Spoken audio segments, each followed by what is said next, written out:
Esse aqui é pra fechar a live com chave de ouro. É um debate, cara. Adrilho Jorge e Paulo Cogos. O que pode dar de errado? Falando sobre Igreja Católica ainda mais. Isso aqui é gimo puro. Então prepara o estômago. Eu espero que você não esteja almoçando.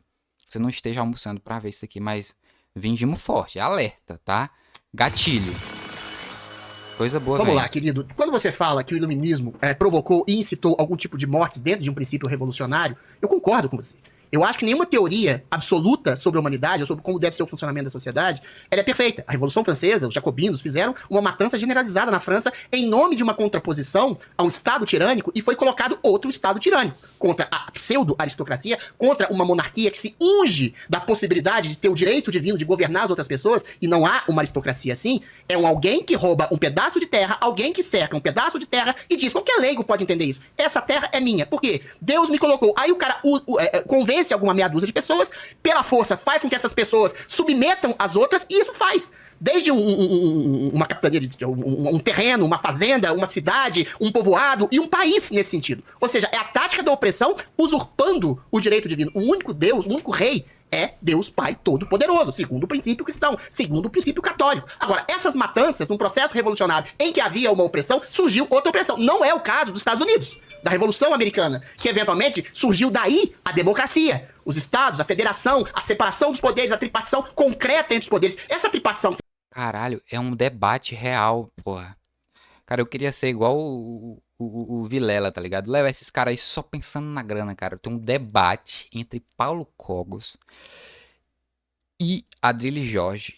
Assim, vocês, a galera que me acompanha aqui já sabe, ou pelo menos imagina mais ou menos o que eu penso do Paulo Cogos. Mas eu te garanto que o Paulo Cogos já leu mais do que o Adrilho Jorge. Cara, quem é o Adrilho Jorge? Por que esse cara... E tipo assim, esse cara só tem essa visibilidade é porque ele fala esses assuntos aí de extrema direita, não sei o quê. Aí o cara vai na Jovem Pan, o cara aparece em todo canto, o cara tem espaço e tudo. Tipo assim, cara, esse cara é ex-BBB. Qual a relevância desse cara? Qual é o embasamento desse cara? Qual é o estudo desse cara? Nada. Zero, zero, zero, zero, zero. Até aquele professor do MBL lá tem mais gabarito do que esse cara. Você fala do poder papal, é uma abstração completa. Nem a Igreja Católica é representante de Cristo, porque a Igreja Católica, Paulo Cogos, surgiu no século IV, fundada pelo Imperador Constantino, que nunca foi cristão, que foi para unificar o Império Romano, e que eventualmente Cristo nunca fundou uma religião, nunca fundou a Igreja Católica. A Igreja Católica Apostólica Romana foi fundada pelo Império Romano, que matou Jesus Cristo. Boa, boa. Eu quero ver isso, cara. Eu tô aqui só pra me divertir, galera. Pô, deixa os garotos brincar aí. Deixa os garotos brincar. Nós estamos aqui só pra se divertir. Não levar a sério. Ah, vamos pra argumentação do Adrilho Jorge. Porra. Assinou, crucificou, torturou Jesus Cristo. E o imperador falou, quando percebeu que a igreja, o cristianismo estava tomando o Império Romano, ele simplesmente, politicamente, ele, que nunca se converteu ao cristianismo, fundou a Igreja Católica. E você, quando se ajoelha diante de um altar católico, se ajoelha diante da extensão do Império Romano. A questão que se coloca é, sim, o iluminismo, com seus conceitos, que eram bons, que fundaram a república, que fundaram a democracia, que fundaram a tripartição entre os poderes, que acabaram com o absolutismo, matou gente nesse processo revolucionário. Mas quantas milhares de pessoas foram mortas também por um princípio autoritário da própria Igreja Católica durante a Inquisição, que barbaramente torturou, matou, queimou pessoas geniais, como Giordano Bruno, como a sua ídola, Joana d'Arc, que deixou silenciado, Galileu Galilei, que era um homem que falava que até... Cara, o Cogos, ele pode ter todos os defeitos do mundo. Vocês podem zoar o Cogos o tanto que for, mas o Paulo Cogos tá se segurando pra não interromper. O Nando Moura não consegue. Então, o Paulo Cogos, com todas as limitações dele, com todos os problemas que... Enfim, todos os diagnósticos que ele possa ter e tal, supostamente, ele tá se contendo, tá ligado? Ele tá calado, ele não interrompeu. Que puta que pariu, cara. Eu tô rezando pra ele interromper o Adrilho Jorge, porque essa voz dele é insuportável. Né? E tipo assim, eu sou ateu, eu não vou defender igreja católica, igreja evangélica e Cristo, porra nenhuma. Ah, o Adrilho Jorge... Mas olha só, o Adrilho Jorge... Até que ele faz sentido aí nessa... Falando aí da igreja católica. Pô, ele tá certo. Foda-se, eu tô aqui pelo circo, tá ligado? Eu tô pelo circo. Eu não quero saber o que ele tá argumentando. Terra não girava em torno do sol. E o cara foi condenado a silêncio até o fim da vida, em que morreu cego. E foi obrigado a abjurar de uma verdade científica. Então a Idade Média, junto com a Igreja Católica, produziram bem, sim, em alguma medida, mas produziram muito mal. E um dos males foi exatamente esse princípio monárquico, de um homem comum, normal, tirano, se colocar como representante de Deus e jogar para sua descendência toda a possibilidade de reinado e de absolutismo e de opressão. Então, graças a gente teve o iluminismo, que foi um ponto interseccional para a virada da história, e que a gente tem a democracia, a liberdade de expressão, a tripartição dos poderes e a misericórdia, a compaixão de você não exercer o poder de escravidão de uma pessoa que esse sim é um poder escravagista e anticristão. E Cristo já dizia, quem escraviza alguém não ama alguém, porque o amor pressupõe a liberdade do ser amado. Tem muita coisa pra refutar aqui. Tá, vamos lá. Então, pelo jeito, o Adriles tá falando que depois do iluminismo o mundo ficou muito melhor, né? Não teve nazismo, não teve comunismo, não teve Mao Não é Tse-tung. crônica, pô. Ué. Todas essas ideologias assassinas de matança em massa são resultado do iluminismo, não da minha igreja católica. Adriles, Adriles, eu fiquei quieto enquanto você falava um monte de blasfêmia. Então vamos lá. Os déspotas esclarecidos que você tanto preza são os destruidores da civilização. No Brasil nós tínhamos um municipalismo orgânico que funcionava relativamente bem. Tinha o problema da escravidão? Sim. Caralho, ele falou, eu pausei, não tinha nem ouvido a parte ainda da escravidão, mas vamos ver que ele... Porque assim, o cara tá na Bíblia lá, que quem escraviza, não sei o que lá, enfim, o que o Adriano Jorge falou aí. Agora, o Paulo Cogos, todo cristão aí, enfim, cara. Vamos ver a parte da escravidão. Pô, mas enfim, mas ele teve a escravidão e... Então... Que a igreja católica sempre combateu, combateu. Papa Gregório XVI mandou acabar com essa baixaria da escravidão. Agora, a escravidão generalizada começou com o despotismo esclarecido e iluminista, quando o rei João V deixou aquele canalha petista do Marquês de Pombal tomar conta. O iluminista que mandou prender padre, mandou prender opositor e mandou arrochar os impostos. Dom Pedro II não acabou com a escravidão? Durante os seus 60 anos de Porque o Dom Pedro II, e aí o Guilherme Freire vai querer me bater, o Dom Pedro II não é um verdadeiro monarca. Ele é mais uma marionete iluminista. Mas como todo mundo que veio, todo mundo que veio depois da gloriosa Idade Média. Gloriosa. Agora, tudo que você falou, Adriles, são erros históricos muito graves. Extremamente... Gloriosa Idade Média, pô. Os caras morriam de caganeira, tá ligado? Os caras morriam de caganeira. Quem é que morre de caganeira hoje, tá ligado? Ah, mano. Mano, tô com diarreia, mano. Eu tô fudido. Infelizmente, eu não vou poder sair hoje, mano. Ah, mano. Dá uma cagada boa. Umas 3, 4 vezes ali, dependendo do nível da sua diarreia. Come uma banana e vai pro rolê, tá ligado? A banana, 2 bananas já tanca, tá ligado? Mas comer pela boca, tá ligado? A banana não tanca, enfim, você me entendeu, né? Tem que ingerir a banana pela boca. Graves. Primeira coisa, você tá sendo farisaico. Porque eram os fariseus... Cara, eu acho bom o Paulo Cogos porque ele me apresenta umas palavras que eu nunca ouvi em outro contexto, só ele que sabe. Que falavam que o homem deve reportar somente a Deus e não deve se submeter e não deve... Não tô falando de cristão primitivo, tô falando de fariseu. Os fariseus diziam que o homem deve se reportar somente a Deus direto, sem intermediários de governanças. Quer dizer, para eles então não vai ter o pai de família, não vai ter o governante local, e isso vai fazer com que a sociedade se torne vulnerável. E aí sim os governantes vão ser tirados. O rei Charles você não sabe é meu caminho pra Deus. Você não sabe a submissão às autoridades, como está em Romanos 13. O rei Charles que acha que é um tampax da Camila Parker é um representante meu. Deixa eu falar. Pera, Adriles. Já o Adriles não tem, né? A compostura. Tá vendo? O Paulo Cogos, por enquanto, tá...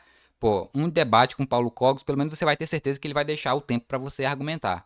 Não importa a absurdidade que você tá falando, que você esteja falando, mas ele vai parar e ouvir e depois... Mas os caras interrompem, né, mano? Pô, o Paulo Cogos não impõe respeito, né, cara? É foda. Tem mais 1 minuto para ele, 1 minuto e meio. Você tá citando a monarquia britânica, que é uma falsa monarquia. Mas enfim, depois eu falo... Falsa monarquia. Boa. O que é uma verdadeira? Mano, os caras colonizaram meio mundo. Os caras até hoje é colônia em alguns lugares. Os caras têm um monte de benesse. O que é uma monarquia real, velho? Disso. As monarquias católicas começaram com as virtudes das pessoas que defenderam os camponeses contra as invasões bárbaras depois da queda de Roma. Isso o professor Olavo de Carvalho fala muito bem. As perseguições que você falou contra Joana d'Arc, por exemplo, foi um falso tribunal que não era católico. Foi queimada viva pela Igreja Católica. Vou pedir uma extensão do meu tempo. Com certeza, ganhou mais 30 segundos. Ah, meu Deus. Ela foi queimada por um falso tribunal montado por hereges ingleses e por um bispo francês herege traidor chamado Calchon, que era porco. Jordano Bruno era ocultista e bruxo. Ele era filósofo, ocultista e bruxo. Ele era ocultista? Boa. O que? Não, parece que você tá defendendo bandido. Ele foi, pela igreja, na Idade Média, o cara foi acusado de ser bruxo. O que é bruxo? Ele pediu, senta. Bob. Senta. Aí o cachorro sentou e os caras, bruxo. Esse cara é bruxo. Como é que ele fez a porra do cachorro sentar, mano? O cara mandou, o cachorro sentou, mano. O cachorro sentou, porque o cara mandou, ele é bruxo. Taca fogo. Ah, mas ele... tem que entender, o cara era bruxo. Ah, então tá certo. Aí sim. Bruxo. Galileu também errado que falou que a Terra não era o centro da Terra. Galileu Galilei xingou o Papa. Dane-se! Calma! Porra, o Papa não pode ser xingado, você xinga todo dia o Papa Francisco. Não, ele não é Papa. Agora vamos voltar. Você não é católico. Vamos voltar. Você Isso é outra questão. Isso é outra questão. Para de atrapalhar. Para de atrapalhar a minha de raciocínio. Eu quero mais 30 segundos. Multa o Adriles. Por favor. Vamos lá, vai lá. Por favor. Outra coisa, quando você fala, não, o rei simplesmente invade terra e manda em quem tá lá. Não é assim que funciona a monarquia católica, te falta estudo. O teólogo Francisco Soares, que foi um teólogo que explicou a filosofia política cristã, falou muito bem. O consentimento dos governados é uma condição sine qua non pra legitimidade de um governante. Pra legitimidade. Eu não quero rei de... Vou repetir, Vilela. Eu vou repetir. O consentimento dos governados é uma condição sine qua non para a legitimidade de um governante católico, disse Francisco Soares. Se você não consente, o governante não é legítimo, tá bom? E daí eu não legitimo. Mas nenhuma das pessoas que eram governadas consentiu. Adriles, eu sou anarcocapitalista. Eventualmente o cara pode até ter um ato. Agora, quando você fala... estabelecer uma dinastia de todos os seus filhos, o filho de um herói pode ser um imbecil. O neto de um imbecil pode ser mais imbecil. Pode. O princípio da monarquia é o princípio mais estúpido que tem. Se fossem heróis, eles teriam fundado, sim, uma república em que o povo fazia valer os seus representantes. Como foi o princípio da monarquia é o princípio de reconhecimento das virtudes. O princípio da monarquia é o princípio do reconhecimento de virtudes. Eric von Kuhnet-Ledin fala muito bem. Não é a discussão se um governante vai ser bom ou ruim, se o filho do rei presta ou não presta. A ideia é que existe um parâmetro de excelência que está significado na ideia da monarquia. O sangue. Não é a questão do sangue. Tá vendo? Você não sabe é a questão, não é a questão do sangue. É a questão da dignidade do monarca. E daí o filho dele pode ser um imbecil. O filho dele, aí vai explicar Hans Hoppe, como ele tem a ideia da sucessão dinástica, ele vai ter a tendência à preservação da ordem. Isso é a coisa mais porque ele não é.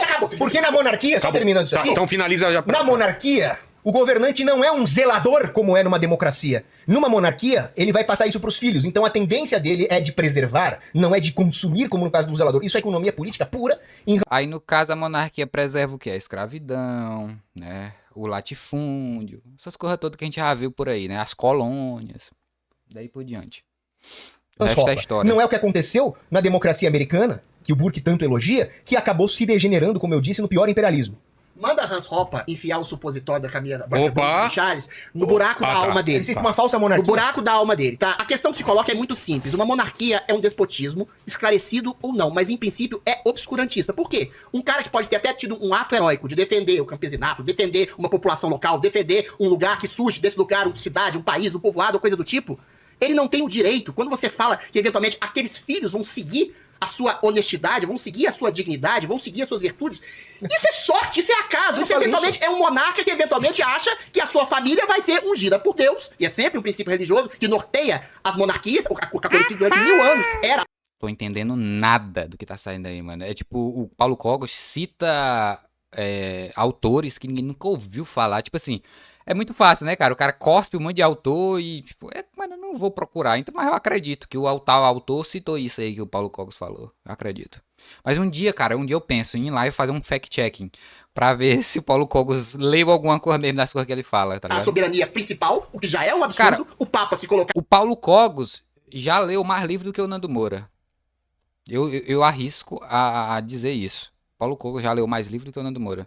Mas depois a gente vai fazer um fact-checking aí das como representante de Deus na Terra, os bispos, seus aristocratas auxiliares, ou seja, Deus fala ao coração dos homens. Deus não tem monarca, Deus não tem rei, Deus é, em princípio, o rei. O único Deus vivo que pode ser considerado rei dos homens, para além de ser rei dos judeus, é Jesus Cristo. E Cristo nunca se colocou como opressor. E Cristo nunca colocou-se como uma descendência de filhos seus que seriam, pelo sangue, ungidos em seu nome para governar coisíssima nenhuma. Se houvesse um princípio de razoabilidade nesses heróis que você cita, esses heróis teriam fundado a república antes do iluminismo. Teriam fundado a potencialidade de um cidadão, de um povoado, de uma monarquia, de um país, de uma região qualquer, fazer representar as suas vontades através de uma democracia, de um governo do povo, um governo representativo de monarcas, de legisladores, Opa, um governo popular. Cara, é interessante, né? Que todos esses caras, tipo assim, todos não, né? Mas enfim, o Adriles está praticamente resumindo aí uma ditadura do proletariado, né? Tipo assim, pessoas políticas que são representantes da população, tá ligado?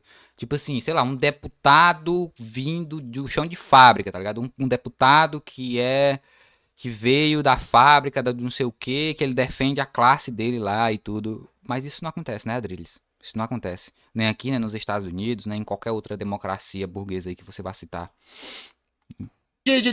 Príncipes não. De governantes que poderiam falar através do povo. A monarquia, primeiro, é um princípio opressor em si mesmo, é um princípio dinástico.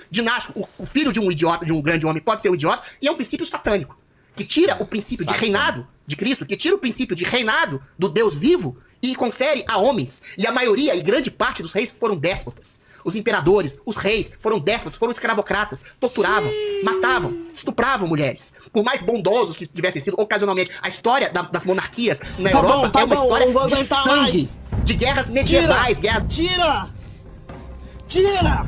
Tira, caralho! Calma, Zóio, calma. O homem tá argumentando, tá cuspindo fatos, spitting facts. Literalmente medievais, como as próprias cruzadas empreendidas pelos católicos que mataram centenas de milhares de pessoas. Ao outro lado matou, sim. O ser humano é o único homem, é o único bicho que briga por causa de ideias, de valores abstratos, de valores religiosos. Não tem nada contra a religião em si.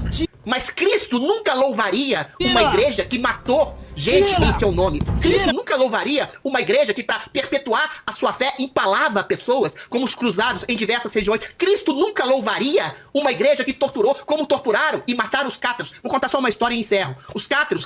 Deixa pra daqui a pouco. Deixa eu só... Papo reto, tá? Desculpa aí, mas, cara, eu não quero concordar.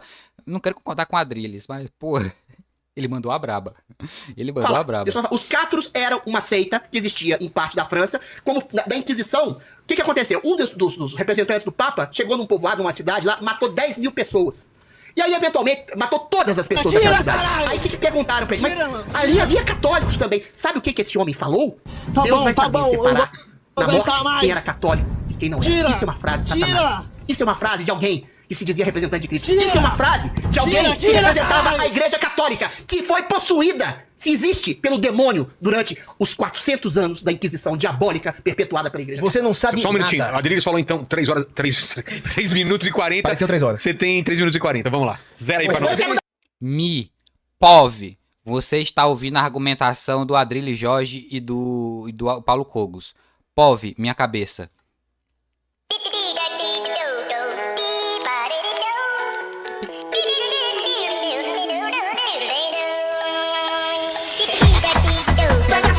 Depois vou mudar.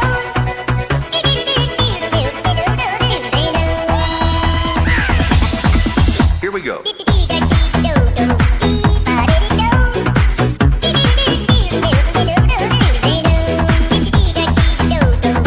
Vou parar de ser desonesto. Vou deixar o cara argumentar. My bad. Pera aí, deixa eu... Vamos voltar ele aqui pro 1.25. Vou deixar o cara argumentar. Pô, aí foi vacilo.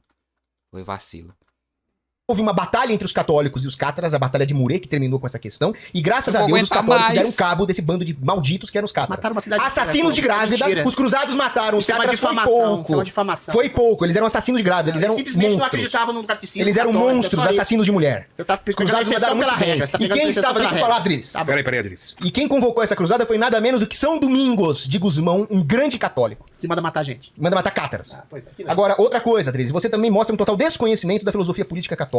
A monarquia é o melhor regime que existe. Quem escreve isso é Santo Tomás de Aquino, in the regno ad regem Cipri, sobre o reino para o rei do Chipre. Ele escreve como um navio, a Vilela vai ficar brava agora. Como um navio, ele tem que ter uma unidade de comando. Ele tem que ter um capitão. Ah, não. Ai, meu Deus. Essa é a analogia do Santo Tomás de Aquino. Capitão e pirata. Agora, quando você tem uma monarquia, fica muito mais fácil pro povo se organizar contra uma tirania. Isso o Juan de Mariana escreve. Se você quiser degolar alguém, você vai ter que degolar um rei. Que absurdo isso. Você não vai precisar fazer grandes revoluções sangrentas contra vários grupos oligárquicos. Você tem reis tirando. Agora, as oligarquias se organizaram na República Romana, mataram os irmãos Graco, e quem conseguiu acabar com a bagunça foi quando Roma passou de uma república para uma monarquia, né? Graças a Júlio César. Tem mais essa questão. Outra coisa, quando você fala, a sanguinolenta Idade Média. A Idade Média... Vai. Mano, eu ia encerrar, desculpa. Vai. Vou deixar ele falar sobre a Idade Média. Vai. A última vez. Era muito mais pacífica do que os seus séculos iluministas. Anatole France escreve: as máquinas de matar das democracias mostram uma total impiedade. Um rei teria alguma comiseração pelo seu povo, por pior que fosse. E finalmente, sim, baseado no quê? Cristo defendeu a monarquia. Quando ele fala que você vai ser batizado, vai herdar o reino de Deus, o que ele tá falando? Que os batizados, ao se tornarem filhos de Deus, herdarão o reino de Deus. A monarquia está na teologia cristã. Isso é uma abstração total. São Roberto Bellarmino falava que a monarquia é a exaltação da virtude. O povo se reflete nas virtudes do rei e se torna virtuoso. Mas quem diz que o rei é virtuoso, meu Deus? A ideia da monarquia você tá que o rei é virtuoso? O rei tende a ser virtuoso. O rei tende a ser virtuoso numa monarquia. Pode não acontecer? Pode. E aí? aí Fica patente que ele é um rei que não honra a monarquia. E aí Como é que ele existe um cai? mecanismo de correção, que são os Impeachment. corpos intermediários de governança, os duques, os marqueses, eles são capazes de tirar esse rei. Meu Deus do céu. Por quê? Quais reis foram retirados Porque durante a existe- linha de Mais sucessão 40 britânica? segundos, vamos lá. Porque existe... Mais uma vez, Adriles, quando você cita a monarquia britânica, você tá citando uma falsa monarquia. Tô falando que é mais Desde a conhecida de hoje, desde a é que é a mais Revolução- longeva. Mas não só isso. adianta, cara. Na Revolução Gloriosa, eles foram tomados por não católicos, não ingleses, Mas, ô, não aí monarquistas. fica difícil. Você acha que a linha católica apostólica do Papa foi interrompida lá por Pio X, Pio XI, Pio XII? Você acha que a monarquia britânica não serve porque Eu houve não uma acho revolução nada, lá? cara. Isso é fato. Então, Revolução Gloriosa, Por questúnculas políticas, você 1688. cria uma monarquia. Boa, gente, entendemos. A monarquia é top, que pena que acabou. E aí o Adrilles, pô, a monarquia fez cocô. É isso aí, pô, tem que ser a democracia representativa do povo. Cara, perto do Cogos, o Adrilles parece um revolucionário de esquerda, né? Mas não se deixe enganar, é isso, mano. É tipo pão e circo. Nessa daqui, mesmo na minha posição de ateu, de jamais defender uma igreja católica, de jamais, e de minha posição de esquerda, jamais defender uma monarquia, cara, eu tô pelo circo. Pô, quem que tá certo aí? O Paulo Cogos? Quem ganhou? O Paulo Cogos ou o Adrilles? Eu ganhei, vocês ganharam. Ou perderam também, né, mano? Perderam células cerebrais aí que jamais serão revividas. Mas é o preço que se paga de viver no Brasil, né, cara? Tipo, não tem como tá sadio de cabeça vivendo no Brasil.